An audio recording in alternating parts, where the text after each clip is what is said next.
जब लोगों को यह लगता है कि शासन हमारा कुछ भी नहीं बिगाड़ सकता, फिर कोई पेपर लीक करे, कोई दूसरी चीजें लीक करें, अब शासन का डर समाप्त। लोग कहते हैं पेपर लीक करने वाले कितने गलत काम कर रहे हैं, मगर अपने कोई नहीं डरता, हमारे अंदर का डर समाप्त हो गया है। पेपर लीक वालों का थोड़ा ज्यादा डर खुल गया, हमारा अभी तक उतना खुला। या दूसरा और कर दूं, हमें जैसलमेर में एक राजा आए थे, जवाहर सिंह, क्या नाम था, आजादी से थोड़े दिन पहले की बात, कोई ज्यादा पुरानी बातें भी नहीं। राजा जवाहर सिंह के बारे में कहा जाता है, राजा जवाहर सिंह एक दिन भेष बदल के और अपनी जनता के समाचार लेने के लिए गए। कई कहानियां पढ़ते हैं ऐसे, राजा घोड़े पे अपना भेष बदल के जाता, नहीं भी बदलता तो भी कौन पहचानता, साधारण भेष में राजा मुकुट वुकुट धारण नहीं करके जाए तो कौन पहचानता। भाई मैं कहता हूं आज यदि टीवी और अखबार नहीं हो तो अशोक गहलोत अपने को मिल जाए तो अपने पहचान लेंगे। हाँ, मैं कहता हूं नागालैंड का मुख्यमंत्री मार्केट में मिल जाए पहचान लो। अब तो टीवी इन सब कुछ है, वो तो हम, मुझे याद है हम पिछले से पिछली दिवाली पे दुबई जा रहे थे, तो हम 6-7 लोग अपने कोचिंग से। अजय माकन जो केंद्रीय कैबिनेट मिनिस्टर रहे हुए, दिल्ली में कांग्रेस के सबसे बड़े नेता, या राजस्थान में कांग्रेस के प्रभारी, मैं हम जिस पे फ्लाइट में जहां बैठे तो मैं विकास जी बैठे, हमारे पास वाली एक खाली पड़ी फ्लाइट उठने वाली, और खाली, जो हमें लगा किसी की टिकट कैंसिल हो गई तो कोई आया ही नहीं। इतने में सामने से अजय माकन आ रहे, तो जैसे हमने देखा, हम अपने चूंकि अखबार पढ़ते हैं तो पॉलिटिक्स में भी ध्यान रखते हैं, तो शक्ल देखते ही समझ में आ गया अजय माकन, और वो आगे पास में उस हमारे वाली पे बैठ गए, वही खाली पड़ी थी। नमस्ते के सर, नमस्ते। हम 7 जनों के अलावा उनको पूरी फ्लाइट में किसी ने नहीं पहचाना। क्यों पहचाने, बात भी सीधी सी है, भाई दिल्ली के नेता को राजस्थान वाले क्यों पहचाने। ये सेम बात यही है कि भाई राजस्थान का कोई नेता है और बिहार चला जाए तो वो क्यों पहचानेगा अगला, उसको बिहार वाले नेताओं से लेना देना है। तो जब आज ही नहीं पहचानते तो तब तो पहचानेगा, एकदम ही मतलब नहीं होता। तो राजा अपना घोड़ा लेके निकल रहा है।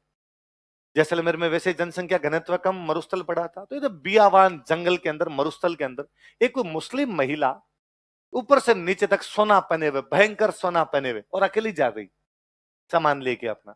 राजा ने घोड़ा रोका, राजा ने घोड़ा रोका, बहन इस बियावान मरुस्थल में, जंगल में तुम इतना सारा सोना पहन के अकेली जा रही हो, तुम्हें डर नहीं लगता कोई लूट ले, सोने के हिसाब से लूटने के लिए जाए, मार दे तुम्हें रास्ते के अंदर, कोई डकैती कर ले, कोई डर नहीं लगता तुम। उस महिला ने घुड़सवार की तरफ देखा, उसको पता नहीं कि राजा है। उसने कहा तुम नए आए हो शायद इस इलाके में, यहाँ के राजा का नाम जवाहर सिंह है, पैर में जूता 10 नंबर का आता है, कोई हाथ लगाए ना तो उसकी चमड़ी उतार के जूते पहन ले। वो उस महिला का कॉन्फिडेंस है, लूटा जा सकता है अकेली महिला को, कोई बड़ी बात नहीं। और उसे लगता है कि मेरे किसी ने हाथ टच कर दिया ना, वो किले रोप देगा उस आदमी के। शासन का डर होता है, शासन डर से चलता है। जब लोगों को लगता है कि नहीं शासन कुछ कर सकता है, तो लोग बाद में गलतियां करते। जब लोगों को यह लगता है कि शासन हमारा कुछ भी नहीं बिगाड़ सकता, फिर कोई पेपर लीक करे, कोई दूसरी चीजें लीक करें, अब शासन का डर समाप्त। लोग कहते हैं पेपर लीक करने वाले कितने गलत काम कर रहे हैं, मगर अपने कोई नहीं डरता, हमारे अंदर का डर समाप्त हो गया है। पेपर लीक वालों का थोड़ा ज्यादा डर खुल गया, हमारा अभी तक उतना खुला। या दूसरा और कर दूं, हमें ईमानदारी तब तक है जब तक बेईमानी का मौका नहीं मिल रहा। Honesty is lack of opportunity. जिस जिस बंदे को पेपर मिल रहा है वो लेने का प्रयास तो कर रहा है, वो मना तो नहीं कर रहा, उसको लगता है कि नहीं यार जो चल रहा है उसमें ठीक। और फिर अपना थोड़ा डर कम खुला हुआ है, इसलिए हम छोटी छोटी चोरियां करते हैं। लाल बत्ती हो रखी है, हमें पता है लाल बत्ती से निकलना, हम निकलते हैं। हमें कोई डर नहीं लगता शासन का कि यार लाल बत्ती क्रॉस की है, पकड़ लिए जाएंगे, पुलिस दंड देगी, क्योंकि हमें पता है कि पुलिस पकड़ेगी। बस उन लोगों का डर थोड़ा ज्यादा खुल गया। उनको लगता है कि लाल बत्ती भी नहीं पकड़ सकती तो पेपर चोरी पे भी पकड़, और पकड़ भी लेगी तो क्या कर लेगी। अपने लाल बत्ती भी सोचते हैं कि पकड़ लेगी तो क्या है, 150 रुपए देके निकल जाएंगे। उन्हें लगता है कि 150 नहीं तो 150,000 देके निकल जाएंगे, इससे ज्यादा क्या होगा। शासन का डर बना रहना बेहद जरूरी है। राजाओं वाले राजा, मुझे ये बड़ा जोरदार चीज लगती है कि ये मान लो कोई एक स्टेट है, कोई स्टेट मतलब भरतपुर स्टेट है कोई, भरतपुर का राजा बैठा है यहाँ, भरतपुर की बाउंड्री लगती है यहाँ अलवर तक लगती है। यहाँ अलवर के आसपास में मान लो कोई एक खेत है, उस खेत में खेजड़ी का पेड़ है, उस खेजड़ी के पेड़ के पत्ते कौन लेके जाएगा, ये भरतपुर का राजा यहाँ बैठ के तय करेगा। एक बार भी नहीं हुआ किसी पत्ते दूसरे ने तोड़ लिए हो, क्योंकि पता था कि पत्ते तोड़ गया, राजा को पता चल गया ना पत्ते तोड़ लाए, तो राजा बता देगा 5 मिनट के अंदर क्या करना है क्या नहीं करना है। शासन का डर बना रहना बेहद जरूरी है। जब लोगों के दिमाग से शासन का डर निकलता है तो लोग उच्छृंखलता करते हैं। हमारे भारत में हमारे साथ समस्या यही, हम शासन का डर भूल ही गए। न शासन डर बता पा रहा है, न हम उस डर को महसूस ही कर पा रहे हैं। इसलिए सारे गलत काम जितने किए जा सकते हैं वो सब करते हैं। मोरल वैल्यू हमारे में नाम मात्र की नहीं है। नैतिक रूप से जितने पतित हम भारत वाले हुए उतना कोई नहीं हुआ। यूरोप वाले देश देखो बाप कितने भले सीधे सज्जन लोग हैं वो सारे के सारे, और अपने इतने इतने कमीने चोर निकम्मे। बोला आप हॉलीवुड मूवियां देखा करो ना, उनके अंदर आएगी एक बंदा वॉकिंग करता जा रहा है सुबह सुबह मॉर्निंग वॉक पे, आज रोड के किनारे अखबार रखे हुए, खूब सारे अखबार रखे हुए रोड के किनारे। उसने एक अखबार उठाया और देखा अखबार कितने रुपए का, 5 रुपए का, वहां एक बॉक्स है उसमें 5 रुपए छोड़े आगे। अगला बंदा है उसने अखबार उठाया 7 रुपए रखे आगे। फिर जो अखबार वाला बंदा है वो दोपहर 12 बजे है, बाकी बचे हुए अखबार ले गया, जितने रुपए पड़े थे वो ले गया। इमेजिन कीजिए यदि अपने सड़क किनारे अखबार,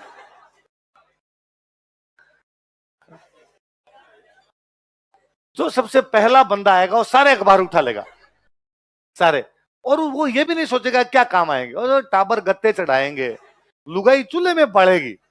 पर यहां तो कम से कम छोड़ूंगा। दिलीप सर हांगकांग जा गए तो सर ने आगे वापस बताया कि वहां हांगकांग में बसों में कंडक्टर नहीं होता, तो कि आपको किराया पता रखना होता है कितना किराया, चढ़ो जितने हैं खुले रुपए रखो, उतने रुपए अंदर डाल दो उसके, अगली सवारी आएगी वो डाल देगी। एक भी आदमी ऐसा नहीं होता जो किराया नहीं डालता। अपने यहां कंडक्टर होता है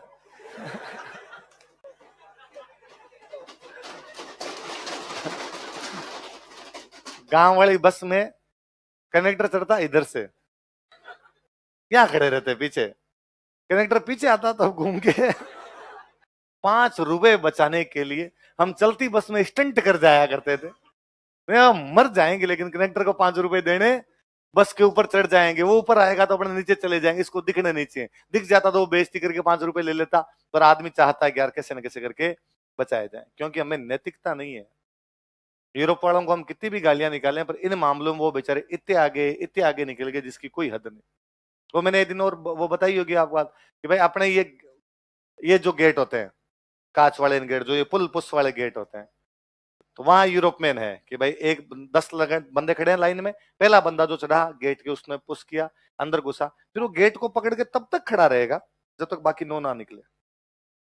उसके पीछे लाइन जीती है, वो नहीं निकलेगी तब तक तो खड़ा रहेगा बेचारा, 1 2 सब निकल जाएंगे तब वो अपने यहाँ एक जो बंदा घुसता पकड़ना छोड़ो धक्का मारता है, धक्का मार के आगे जाता है, अब पिछला उसके अगले के मुंह पे पड़े जाल, पढ़े तो पढ़े अपने निकल गए, फिर अगला भी धक्का मार के यूं करते हैं उस गेट को, कोई वो पकड़ता भी नहीं, हैंडल को भी नहीं पकड़ता अपने, क्योंकि अपने में नैतिकता नाम की कोई चीज और कोई मतलब भी नहीं रखते। मैं पहली बार रशिया गया हुआ था तो वहां वो बर्फ पड़े भयंकर वाला, बर्फ पड़े तो वो जूते मेरे से चले नहीं जाए, धीमे धीमे धीमे धीमे चलू उनसे, अचानक वो कोई बर्फ को एक जगह ज्यादा आई तो मैं फिसल गया, आप पीछे जूते ऊपर एकदम ऊपर, अच्छा अचानक आप यूं गिरते हो तो आंखें वांखें तो बंदी हो जाती है आपकी, वो अचानक गिरांगे तो मुझे यूं बस वो 5 एक सेकंड का सीन था कि मैं गिरा और गिरते किसी बंदे ने पकड़ा और खड़ा कर दिया।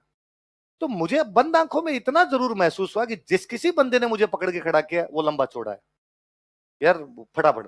पर मैं पीछे मुड़ा तो पीछे उपेंद्र जी सर खड़े थे मेरे साथ वाले, तो मैंने कहा अरे थैंक यू उपेंद्र जी यार, ये पता नहीं यार जूते कैसे फिसल गए यार मेरे, तो मेरे यार शायद ये ज्यादा लग गया नीचे इनके बर्फ, इस वजह से फिसल रहे हैं।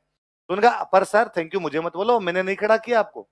तो वो देखो आगे एक लंबा सा जा रहा है उसने खड़ा किया, तो फिर मैं खड़ा करते उसने आप खड़ा किया, खड़ा करते चल पड़ा, वो रुका ही नहीं।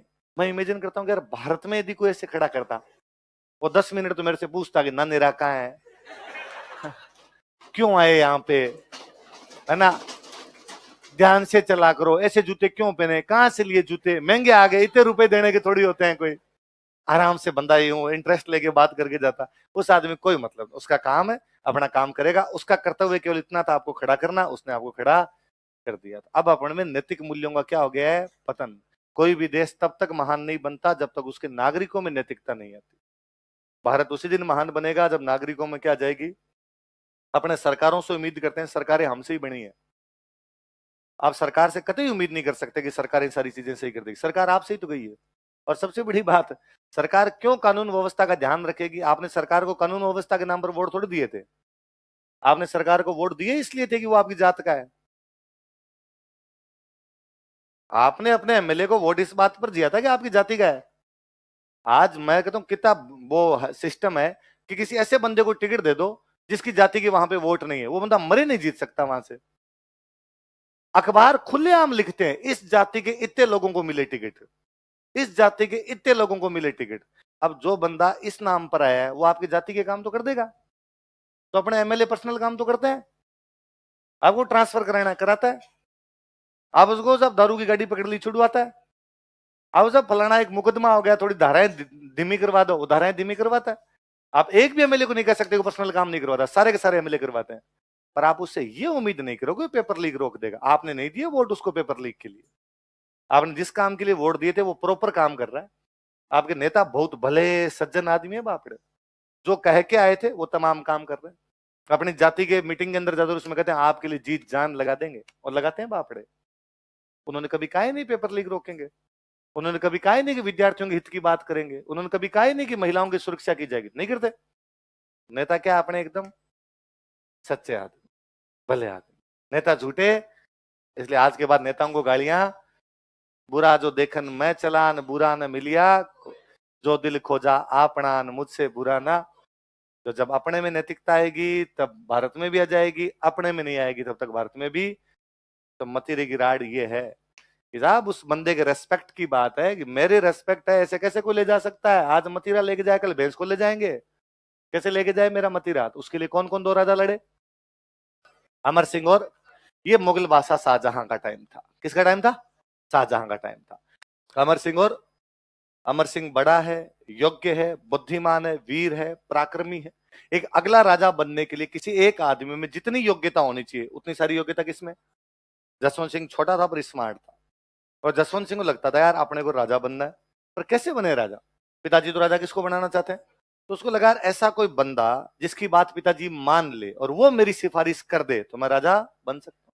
उसने नोटिस किया कि पिताजी किसकी बात मानते हैं, उसे पता चला कि पिताजी की गर्लफ्रेंड है अनारा बेगम, क्या नाम था? और पिताजी किसकी बातें मानते हैं सारी की सारी? अनारा बेगम। और एक दिन जसवंत सिंह सुबह सुबह ही अनारा बेगम के रूम के बाहर जाके खड़ा हो गया। अनारा बेगम उठ के आए आंखें मसलते हुए, आगे जसवंत सिंह उनके स्लीपर हाथ में लिया हुआ खड़ा था। और अनारा बेगम जिस और उनको, अरे अरे ये क्या कर रहे हो आप? जोधपुर के राजकुमार हो, मेरे चप्पलें हाथ में लेके कैसे खड़े हो? जसवंत सिंह कुछ ही नहीं बोला, उसने जाके चप्पलें पैरों में रखी, चरण स्पर्श की, क्या इसमें राजकुमार वाली क्या बात है? तो उन्होंने कहा मैं तुम्हारे पिता की दासी हूं। अरे मेरे लिए मम्मी समान हो, और मम्मी की चप्पलें हाथ में उठाना कोई भी गलती? मम्मी की स्लीपर तो उठाई जा सकती है। और बताओ, आपके गठिया का दर्द था मैंने सुना, ठीक है, बिस्का धीराज को बुला कर लाऊं आपके लिए? और कोई दवाई वगैरह की जरूरत हो तो बताना मुझे। अनारा बेगम बड़े इंप्रेस हुए, अरे छोटा सा बच्चा कितना ज्यादा अच्छी बातें करता है, कितना सिंसियर है, कितना संस्कारी है। अब जसवंत सिंह सुबह शाम एक आधी बार आता जाता, mummy good morning, good evening.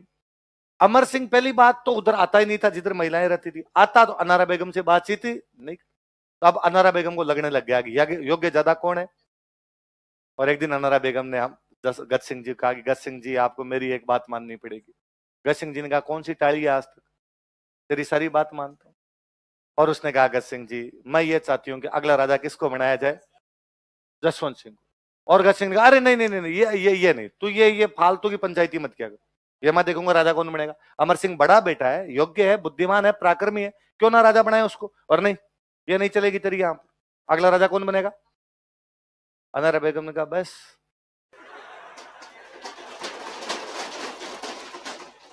किताबी सख्त आदमी हो यहां पिघल ही जाता है। गज सिंह जी ने कहा वाह ठीक है, अगला राजा कौन होगा? नॉर्मली हम जब ये बात करते हैं कि भाई मतीरे के लिए लड़ लिए, किसको लेके लड़ लिए, तो बड़ा ही अजीब सा लगता है कि अरे और कोई काम ही नहीं था क्या, मतीरे के लिए लड़ लिए। पर वास्तव में ना ये लड़ाई कोई मतीरे की नहीं है, ये लड़ाई सेल्फ रेस्पेक्ट की है।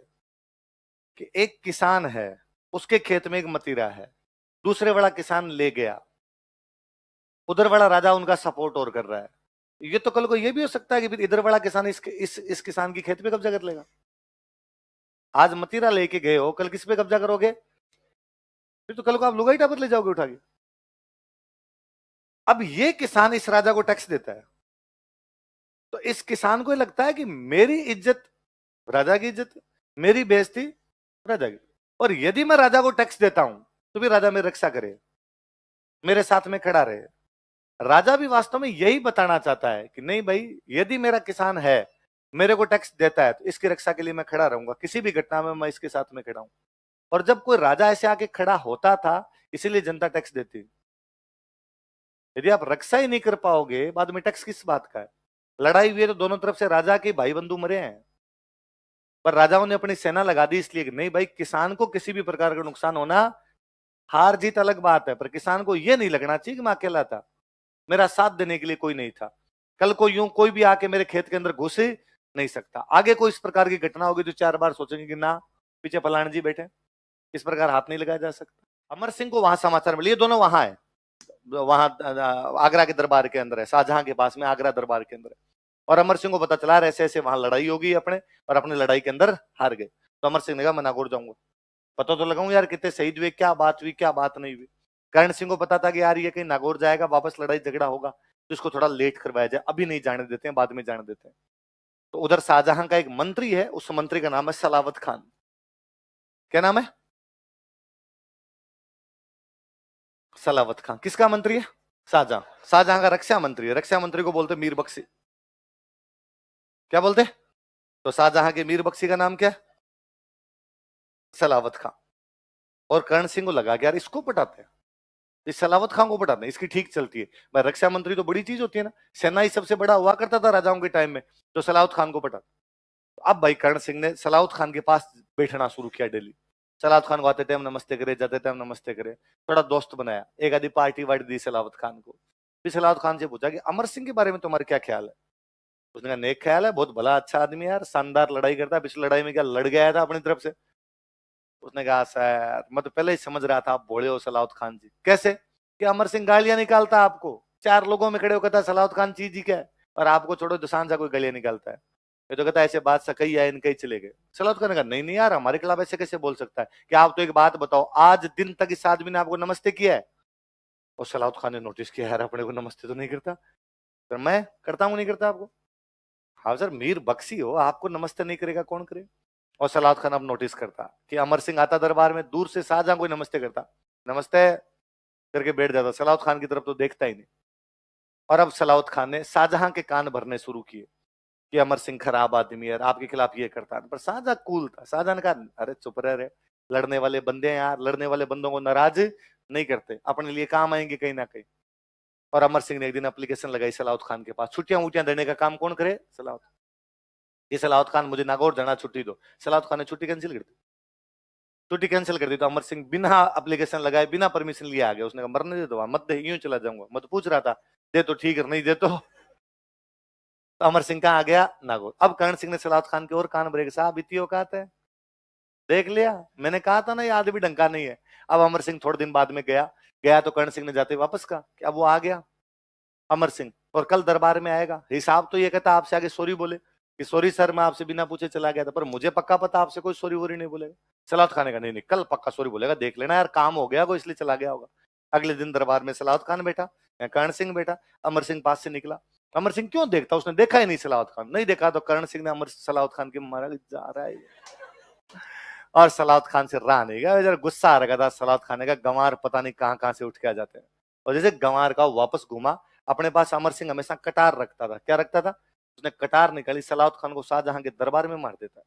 वही कूट कूट के मार दिया उसने शाहजहां उसको, सलावत खान को। अब सलावत खान को मारते देखा तो आसपास के राजा तो उठ उठ के भागेगी, डाकी मारेगा। उसने सलावत खान को मारा तो उसके दिमाग में आया कि मैं शाहजहां के मंत्री को मार रहा हूं, और ये शाहजहां का साड़ा और था कि मैं शाहजहां के साड़े को मार रहा हूँ, मंत्री को मार रहा हूँ, शाहजहां मेरे को मारेगा। और उसके दिमाग में आया कि शाहजहां को सल्टा ही देते हैं। और उसने वो कटार निकाली उस सलावत खान से, शाहजहां आगे दरबार में सिंहासन बैठा, रुक रहे बहुत दिन हो गए तेरे को। और वो शाहजहां के पीछे भागा, शाहजहां को लगा आज मारेगा जिसमें शक नहीं। शाहजहां ने चपले हाथ में ली, जहां राजा बैठता तो उसके ठीक पीछे एक दरवाजा था, उस दरवाजे के अंदर महिलाओं के रहने की जगह थी। महिलाओं के रहने की जगह क्या कहते हैं इमरान? हरम। क्या कहते हैं? और अपने राजस्थान में जनाना क्या कहते हैं? वहां हरम महिलाओं के रहने की जगह थी। और वो शाहजहां तो उन महिलाओं के बीच में जाके छुप गया, क्योंकि शाहजहां जानता था कि राजस्थान का बंदा पहली बार महिलाओं के बीच में तो आएगा ही नहीं। और यदि आता भी है राजस्थान का बंदा महिलाओं के बीच में तो मिस कॉल दे के आता है। गांव में डोकरे खंखारे कर करके आते हैं। ये तुमने नहीं देखा होगा, नहीं देखा ना? ऐसा नहीं देखा? ऐसे दादाजी घर में आते हैं तो वैसे नहीं करते? यू रिच पीपल, हम गरीबों के बारे में क्या जानवा, हमें कई मिस कॉल हमें कई मिस कॉलें देनी पड़ती है भाई साहब, देते हैं ना गाँव में। और महिलाओं को समझ में हो जाती है कि मिस कॉल ससुर जी की है, जेठ जी की है, मिस कॉल के अनुसार रेस्पॉन्स करती है महिलाएं फिर भी उस हिसाब से। देखिए महिलाओं के बीच में आएगा नहीं तो कहते अमर सिंह वो कटार फेंकता उसके पीछे। आज भी आप आगरा के किले में जाएंगे और अच्छा यदि कोई गाइड होगा तो बताएगा कि अमर सिंह कटार इस पिलर के आगे रुक गई थी, बीच में कोई पिलर आ गया तो उसके रुक गई, अमर सिंह वहां से निकल जाता है। कहते थोड़ी देर बाद में और जब बाकी सारे राजा दरबार में वापस आए वो उसकी लाश बीच में पड़ी है, शाहजहां ने आराम से मुंह निकाल के देखा तो कहा सर आ जाओ जाओ, वो कपड़े चेंज कर लो, सलवार सूट बदल लो वापस इधर आगे बैठ जाओ आप। तो सांझा आगे बैठा, वहां पे बैठा तो सांझा के मुंह से निकला कि अमर की कमर में कहां की थी कटारी। क्या है बोलो देखे, अमर सिंह की कमर में कहां की कटार। पाव शेर लोहे से हिलाई सारी पातशाही, बोलो लोहे से हिलाई सारी। भाई कटार में कितना लोहा होता है, पाव, पाव शेर लोहे से हिलाई सारी पातशाही मतलब बादशाह होती शमशेरी, शमशेर मतलब तलवार। आज यदि लंबे वाली तलवार होती शमशेरी तो छिनाई ले तो आगरी। आज लंबे वाला लेके आता तो क्या छीन लेता, आगरा छीन लेता ये आदमी। पर सांझा को बड़ा गुस्सा आया गया, यार मेरे साले को सरेआम मार गया, आंतड़ी बाहर निकल गया इसे। और सांझा ने घोषणा की कि जिंदा या मुर्दा जो अमर सिंह को पकड़ के लाएगा उसको क्या दिया जाएगा, इनाम। और इसके चक्कर में अमर सिंह का साला आया। अमर सिंह के साले का नाम था अर्जुन सिंह गौड़। क्या नाम था? और उस अर्जुन सिंह गौड़ ने अमर सिंह को मार दिया। तो अमर सिंह की हत्या कौन कर देता है? अर्जुन सिंह। लिखो, नागौर में